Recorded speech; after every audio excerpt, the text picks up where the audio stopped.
President Tinubu approves takeover and conversion of Dalhatu Araf Specialist Hospital to Federal University of Lafia Teaching Hospital. More states pulling out of national electricity markets to establish own electricity commission.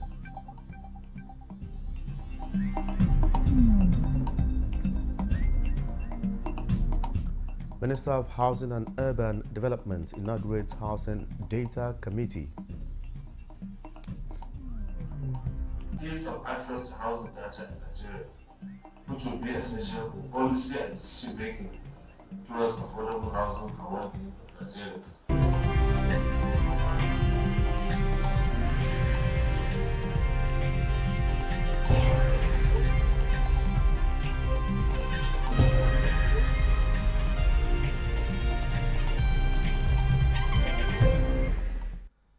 Hello and welcome to the news desk at 6 and Nta News24. We are live in Abuja. I am Olajide Pedlo. President Bola Ahmed Tinubu has approved the takeover and conversion of Dalhatu Araf Specialist Hospital Lafia to the Federal University of Lafia Teaching Hospital Nasarawa following a request by the Nasarawa State Government. A statement by Special Advisor to the President on Media and Publicity, Ajuri Ngolale, says the conversion of the health facility to a federal teaching hospital will not only enhance the training of students in medical and allied sciences, but also boost healthcare delivery in the state. It adds that President Tinubu remains committed to ensuring the social welfare and healthcare security of Nigerians and will aggressively sustain his administration's investment drive and efforts in the sector. Meanwhile, President Bola Ahmed Tinubu has reappointed Professor Yusuf Jibrin Bara as Chief Medical Director of Abubakar Tafawa Balewa University Teaching Hospital, Bauchi, for a second and final term of 4 years. A statement by a Special Advisor to the President on Media and Publicity, Ajuri Ngolale, states that the approval follows an assessment of Professor Jibrin Bara's performance in his first term in office. The President anticipates that the renewal of Professor Jibrin Bara's appointment, he will consolidate on the achievements recorded in his first term in office. The Minister of Housing and Urban Development has inaugurated the Joint Steering Committee on the National Housing Data Center with the view of generating accurate data for housing delivery in Nigeria. Francis Udojo has the details. Inaccurate data for both habitable and non-habitable houses has been identified as one of the challenges militating against housing deliverables. Conflicting figures in determining actual housing deficit was part of the reasons for the inauguration of the 12-man Housing Data Generation Committee, chaired by the Ministry of Housing and co-chaired by the MD and Chief Executive Officer of Nigeria Mortgage Refinance Company, Kehinde Ogundimu. The committee has been established as a key strategic partner among key stakeholders in Nigeria's housing market, with the mandate to develop and implement a blueprint for ensuring transparency and essential and ease of access to housing data in Nigeria, which will be essential for policy and decision making towards affordable housing and well-being of Nigerians. The key deliverables of the committee includes develop framework for setting up the National Housing Data Center and creating data gathering channels from the private and public institutions. Honourable Minister, we assure you that as a committee we will work towards making this assignment realized on time. We believe that if we have proper data, it will help us as an institution to identify where our target market is, who can afford what kind of house, and then that will also help us to plan. The committee are expected to set up its technical unit and complete its responsibility within 12 months. Francis Udojo, Nta News. Certification, periodic visits to sites of building, proper supervision, in addition to constant maintenance culture, have been identified by guests in Good Morning Nigeria as necessary steps towards addressing the spate of collapsed buildings in the country. Alika Opanachiarua reports. To address the recent increase in the number of collapsed buildings in Nigeria, guest on Good Morning Nigeria says building license should be reviewed from time to time and structural drawings approved by professionals to prevent sharp practices in the system. The need for standard building materials and professional supervision during construction is also very critical. The good thing is that in Nigeria, we use just two materials to build our houses most of the times, steel and concrete. That is what we call reinforced concrete. Steel is basically a factory product. You go to the market and buy. In your own assumption, you might be thinking what we are buying in the market is standard. Whereas in the real sense, the quality of steel most at times in Nigeria is in doubt. They further stress the need for proper legislative framework in place to sanction violators. In the areas of codes and standards, we are working in hand with COREN and standard organizations of Nigeria. Okay. We are having meetings from time to time to see how to go about both tangible and intangible products. When we are talking of buildings, we have tangible product, intangible products. You have your cement reinforcement, which my big organs mentioned. Those are tangible. We have intangible ones. Those are the codes and standards of practice. The issue of insurance, like I said, we must find a way to begin to insure our buildings, to also include in the total costing.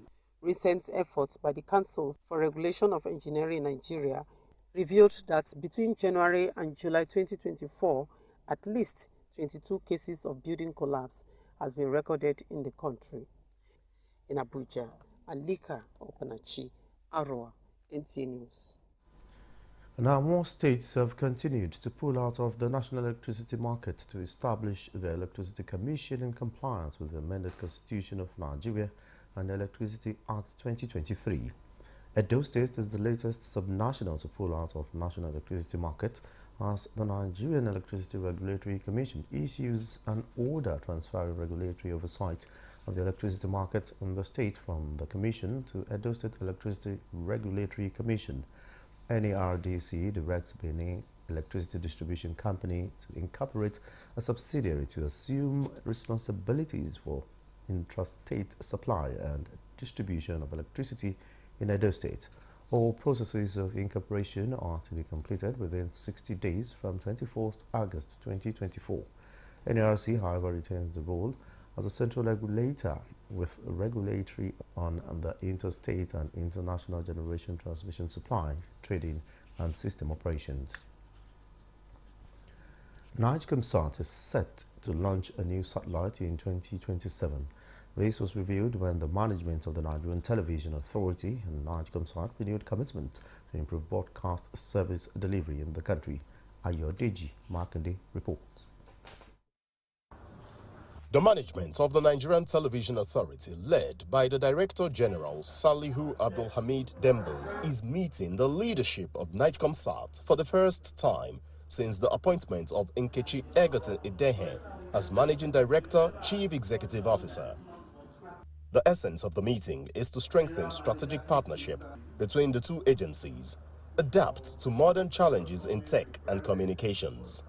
We are confident that with the continuous support and collaboration of NIGCOMSAT, we will not only meet our demands but exceed the expectation of Nigerian people, and together we will continue to build a robust communication network that serves as a catalyst for our nation's growth and development. We're going forward to ensure that the current satellite we have, we actually upgrade it and replace it with a more modern satellite.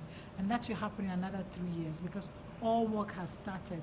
We're going to ensure that our infrastructure is upgraded. In the next couple of months, we probably start to see quite a number of changes, even in our broadcasting unit. NIGCOMSAT lauded the NTA on its impact in broadcast journalism, reaffirming readiness to partner in digital content creation across all spheres of life in the country. From the boardroom, there was a tour of its direct-to-home facility where NTA management was briefed on plans to increase the capacity and output of service delivery when the new satellite is launched, fourth quarter of 2027. In Abuja, Ayodeji Makinde, NTA News. The transformation power of wealth for humanity, societal upliftment, and the spirit of selflessness for the greater good of all is what is needed to make Nigeria a better place for all.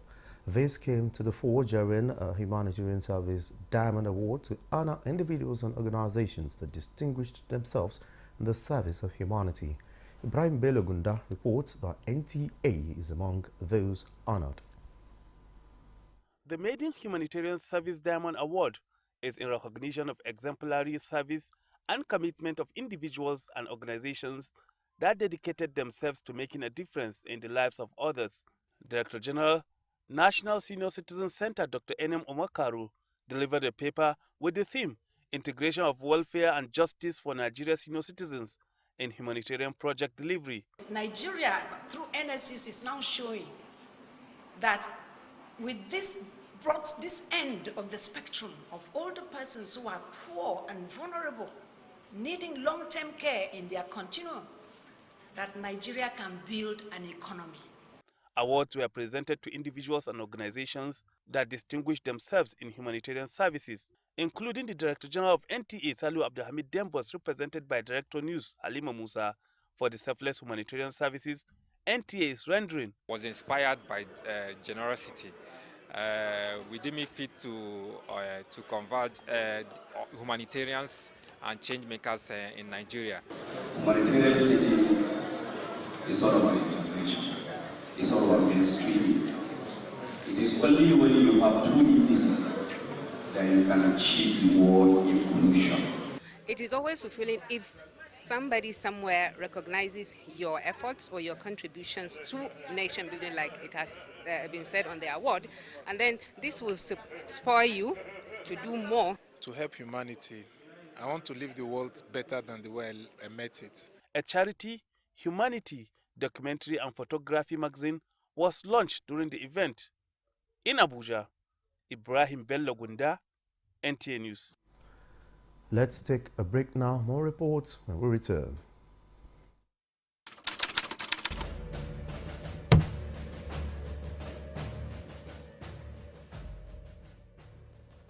My vision for our country is one of a just and prosperous nation where each person may enjoy the peace, freedom, and meaningful livelihood that only democratic good governance can provide.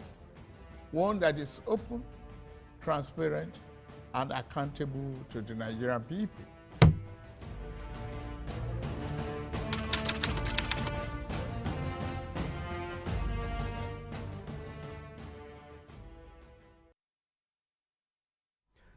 Many thanks for being there. A component of Operation Hardin K has successfully executed an air interdiction mission in Arena, southern Tumbunth, Borno State, in a decisive effort to further weaken the activities of remnants of terrorists operating in the northeast with a view to protecting innocent civilians and own troops. The report. Director of Public Relations and Information, Nigerian Air Force, Air Vice Marshal Edward Gapwet, says prior to the mission, intelligence had revealed that clandestine migration of terrorists into the area from neighboring locations, confirmatory intelligence, surveillance and reconnaissance missions were further conducted on 12th and 15th August 2024, which identified numerous terrorists and active structures concealed under trees. Consequently, coordinated airstrikes were launched over the location and the targets successfully engaged, resulting in the neutralization of several terrorists and the destruction of their structures. Battle damage assessments after the strikes revealed that several equipment, vehicles, water vessels and a suspected medical dispensary were obliterated by the strikes. Additionally, credible intelligence further revealed that 5 key terrorist leaders were either killed or severely injured in the strike. The key terrorist commanders believed to have been present at the location during the operation include Munzir Arika, Sani Dilla, Dan Hausawa, Jubi Laram, Amir, Modu, Damfulani Fari, and Bakura Arena Chiki, along with over 35 other foot soldiers. The operation, no doubt, has significantly degraded the operational capacity of the few remaining terrorists in the region. The Nigerian Air Force remains committed to supporting the efforts of the armed forces of Nigeria and other security agencies in safeguarding the region and ensuring peace and security prevail. Olajide Bello, Nta News. The Nigerian Immigration Service has vowed to stamp out indiscipline and corruption from its ranks. Comptroller General of Immigration, Kemi Nandap, read the Riot Act at a sensitization workshop in Abuja aimed at building a value culture. Victor Azu was there. Some recent incidents involving personnel of the Nigeria Immigration Service is threatening to drag the reputation of the service in the mud, and its leadership is not having it. This sensitization workshop, aimed at value reorientation, also affords the Comptroller General of Immigration an opportunity to read the Riot Act. It is absolute zero tolerance to corruption. That era is gone, never to be seen again. There will be consequences. Soft but tough, it's a stance that endears her to anti-corruption agencies. The CG Immigration and Management are on the same page with Mr. President in the fight against corruption. Done with anti-corruption, there's one more worry for the immigration boss: border security. And with heads of border control commands in the room, the CGI has a message. We must all sit up. Border policing, we must be on top of it. This is the second anti-corruption program at the Nigeria Immigration Service in as many months. In Abuja, Victor Azu, Nta News. The Nigeria Security and Civil Defense Corps, NSCDC, has signed a partnership agreement with an international non-governmental organization, Search for Common Ground Country Director. Search for Common Ground, Fatima Abakar Madaki, says one of the components of the partnership is to upskill training programs of NSCDC personnel and to equip officers with advanced skills in conflict mediation, negotiation and human rights. While describing the collaboration as timely and strategic, the Commandant General Bakar Ahmed Audi hinted that the partnership will add more impetus for better service to the people. This training will equip civil defense personnel with the tools and knowledge they need to effectively respond to conflicts and contribute to our shared goal of peace building. By empowering officials, we are investing in the sustainability and long-term success of peace-building initiatives. Furthermore, we will respond to early warning signs of conflicts across the 774 local government areas. This proactive approach is crucial to preventing conflicts before they escalate. Signing this deal in partnership and we will be looking for the training aspect to start very soon. We are ready and we are going to work with you. So I appreciate you.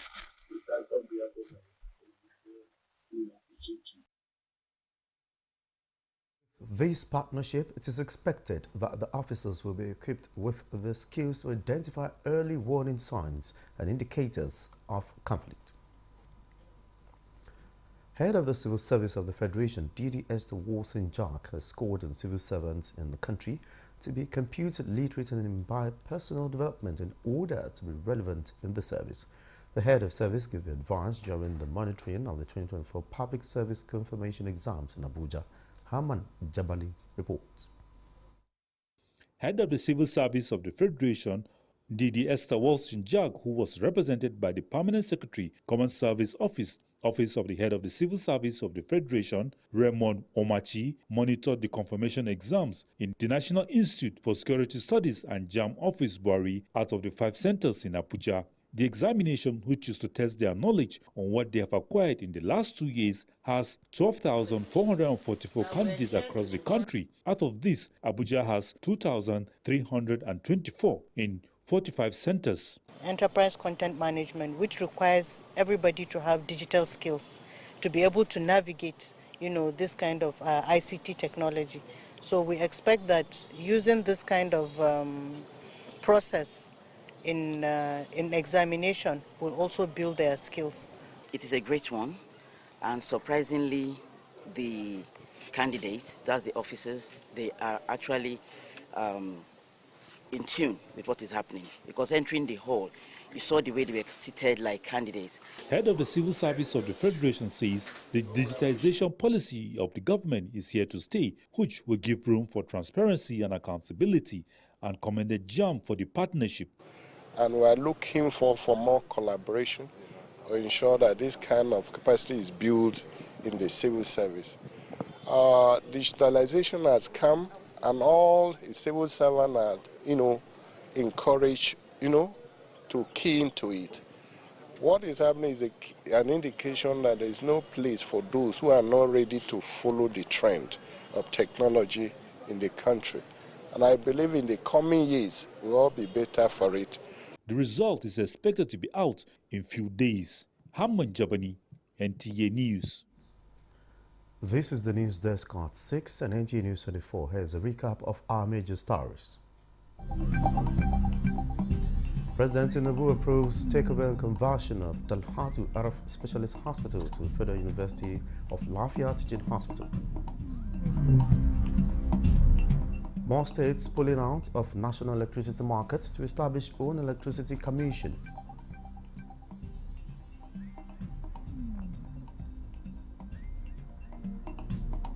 Minister of Housing and Urban Development inaugurates Housing Data Committee. Ease of access to housing data in Nigeria, which will be essential for policy and decision making towards affordable housing for working Nigerians.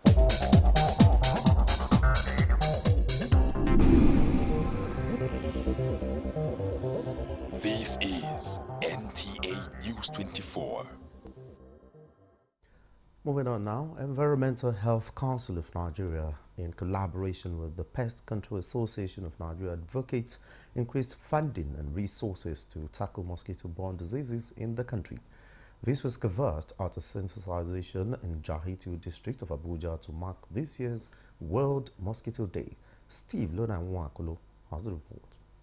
World Mosquito Day is observed on the 20th of August every year to commemorate the discovery made by the British doctor Sir Ronald Ross in 1897 that the female Anopheles mosquitoes are responsible for transmitting the malaria parasite to humans. This discovery is a significant milestone in understanding how malaria is spread.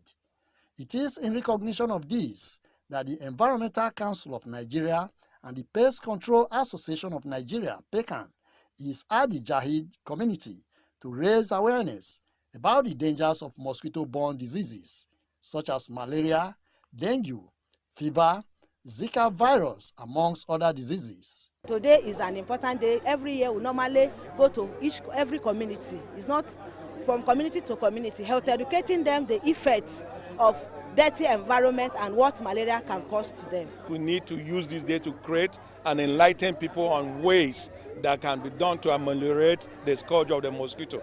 The day also serves as a platform to promote efforts in research studies, prevention, control of these diseases by public health organizations, governments, and the NGOs. Mosquito is tiny, but is the most biggest killer. But if you keep our environment clean, mosquito cannot have a place to hide. With this awareness, the community is aware now that mosquito can kill. It might be small, but it's a big killer. And now we are going to teach them how to use pest control to control it. The advocates of the malaria control engage in sanitation exercise to demonstrate to members of Jahid community on how to maintain a clean environment and the distribution of the insecticide-treated mosquito nets. The theme of this year's Mosquito Day is accelerating the fight against malaria for a more equitable world. In Abuja, Steve Lonai Nwaokolo. President Bola Ahmed Tinubu extends his profound condolences to the government and people of Jigawa State over the recent flooding that led to the loss of lives and displacement of many citizens. In a statement, the president also commiserates with the bereaved families and victims of the flooding, which has impacted about 14 local government areas and many households. President Tinubu states that recurring environmental disasters underscore the urgency of sustaining measures to address climate change and its perils, as well as remove man-made elements to the challenge. The President prays for the repose of the souls of the deceased and assures the people of Jigawa of his administration's support at this difficult time. And that's the news desk at 6 and Nta News 24. Thanks for watching. I am Olajide Bello.